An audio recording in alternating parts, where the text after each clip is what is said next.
Hello, Dan Joss. How are you? I'm doing great. How are you? I'm well, thank you. So, typically there are a bunch of different kinds of IRAs, but we think of Roth and traditional as the two main ones, but they got subcategories and stuff, I think. And there's others. Yeah. But let's talk about traditional IRAs versus Roth IRAs. And what's so different about them? Doesn't it have something to do with taxes? It does. And IRAs are a creation of Congress to incent people to save for their future self. That's good. And I think of it as a teeter-totter. Right. One side goes up, one side goes down. And the way I encourage people to think about the differences between Roths and traditional IRAs is what tax bracket are they in now, and what tax bracket will they be in at their future self? Okay. And so traditionally, an IRA was used to save for the future when you retire. And traditionally, we thought while you're earning money, you're in a high bracket, and while you're retired, you're in a lower bracket. Right? Seems so the like teeter-totter goes like this. So if I put money into the traditional IRA while I'm in the high bracket, I can write that contribution off my taxes and lower taxes.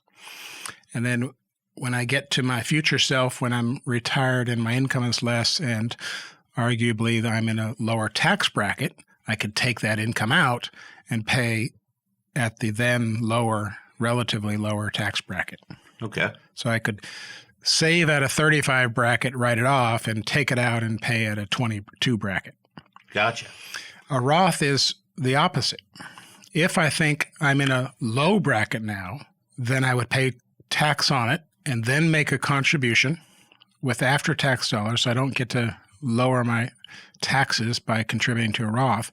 But when I'm in a higher bracket later, arguably, or it really doesn't matter, right, then I can take it out tax-free.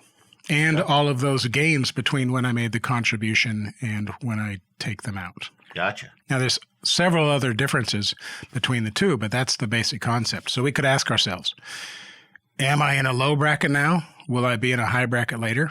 Mm-hmm. Well, for someone that is 18 to 25, arguably, they would earn less than when they're 50 or 60. Presumably. And so I would recommend making Roth contributions while you're in a relatively low bracket. And if I am a high earner, or if I turn to be a high earner in 20 years, then I could start making traditional IRA contributions. And then in retirement, pull out from whichever pot I need to, knowing that if I'm taking money from a traditional IRA, I'd be paying income tax on that. And if I'm taking from the Roth IRA, I wouldn't be paying income tax on that. Okay. And we're all in different situations. Retirees with pensions and Social Security benefits may be in a higher bracket than someone that retires without a pension and without business income or doesn't work part-time throughout retirement. Okay. So there's all kinds of things that could put us into a higher bracket or a lower bracket, and really that's year by year. So some years you could invest traditional, and some years you could invest Roth. Sure. Or you could actually split it. Yeah, you can't make more than the allowable contribution, and that changes depending on your age and your income, but you could break that down into both of those parts. Okay. So which bracket are you in now? Which bracket may you be in the future? All things. And what's the government going to do in between? That's right. Those are the questions we don't know. Right. The brackets won't be what they are today 5 years from now. Most likely not. And they weren't this 5 years ago.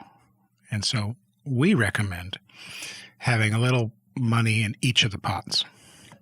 Roth pot, which is tax-free earnings, traditional pot, which is tax-deferred earnings, and then really the no retirement account pot, the taxable account, where tax consequences could be long or short-term capital gains.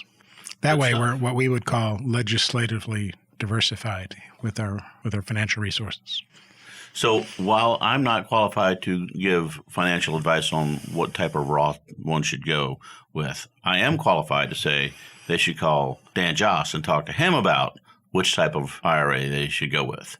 I'm clearly I'm qualified to do that. So the number for them to call is what? 757-903-2127. And our website is jossbrown.com. All right. Well, we appreciate it so much. Thank you.